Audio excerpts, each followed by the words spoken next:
Hello, welcome to the online course on causal inference from observational studies, NICER 201. Today's topic is on confidence intervals.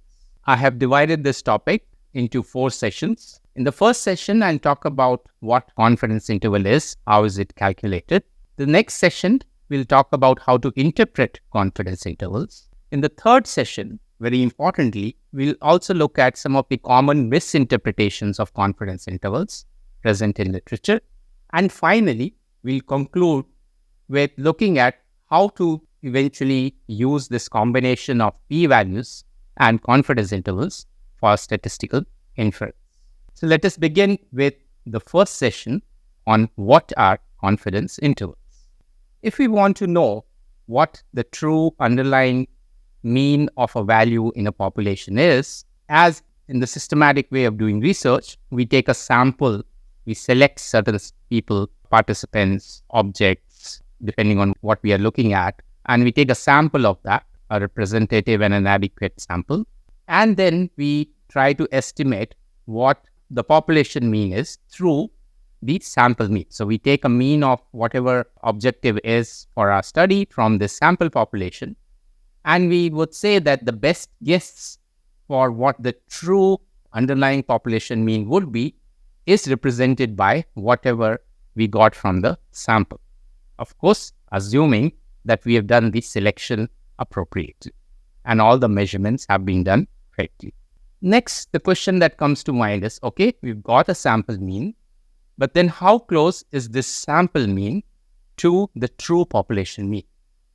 And remember that we need to keep in mind that we do not know what the true population mean is because we've not done a census, right? We've just taken a sample, we've calculated a mean of whatever objective that we had. Maybe it could be a mean height or mean blood pressure, mean age, for that matter, any parameter to describe this population. So what we would intuitively think is that if our sample mean is based on a large enough sample, then we are very close. The sample mean should be pretty close to what the true population mean would be.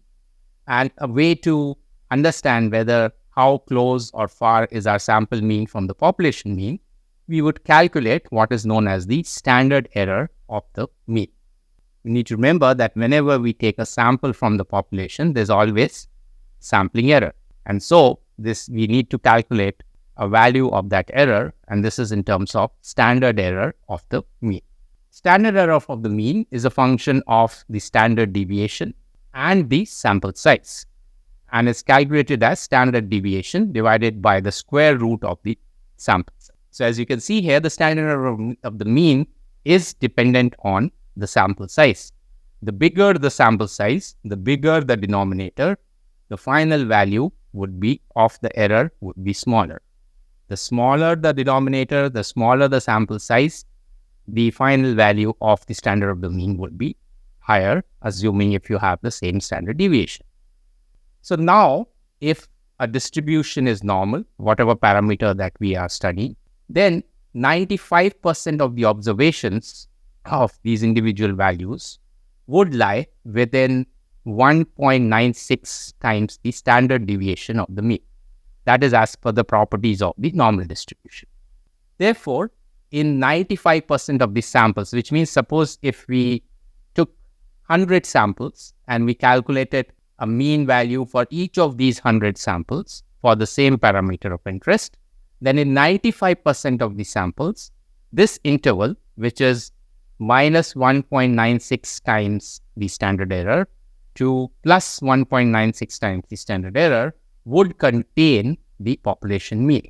And this interval is known as the 95% confidence interval. If we had to calculate, say, the 99% confidence interval or the 90% confidence interval, the value of Z would be different. So 1.96 is the value of Z for a 5% error. For a 1% error or 10% error, the value of Z would differ, because we can find that out from the Z distribution table.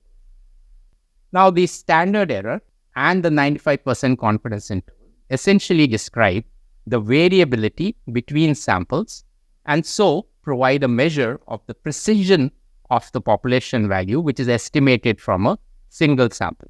Remember that we're not going to do the study 100 times. We're not going to take 100 samples. You would eventually be taking only one sample and calculating the standard error from that, and eventually getting the 95% or any other confidence interval. And that would tell us how precise is the estimation of the sample mean, how close it is to the true population mean. So a 95% confidence interval provides a range of values within which the true population value of interest is likely to lie. And especially this is important when the objective of the study is to estimate a certain parameter.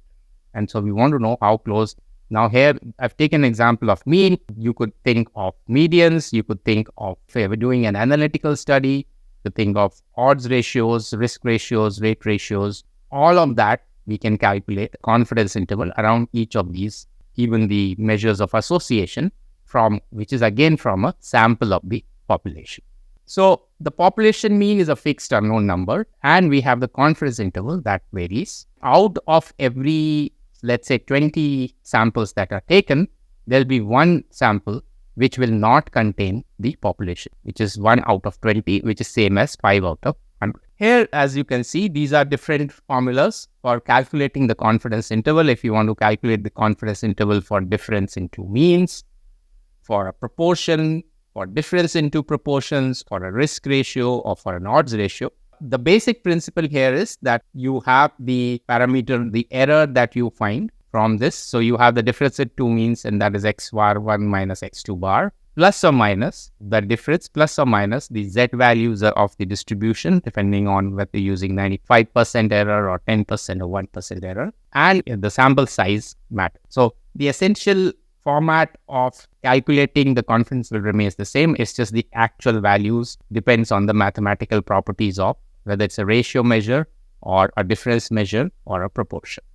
So now let's take an example here. If we wanted to know what is the average cholesterol level, the mean cholesterol level in a certain population, we take a sample. If we took, say, our sample size was 4, so we measured cholesterol levels of 4 individuals, and we get a mean value of 150 with a standard deviation of 30, the confidence interval that would be calculated would range from 120 to 180, which is essentially the mean cholesterol level plus or minus 1.96 times the standard deviation divided by square root of the sample size, which is 4 here.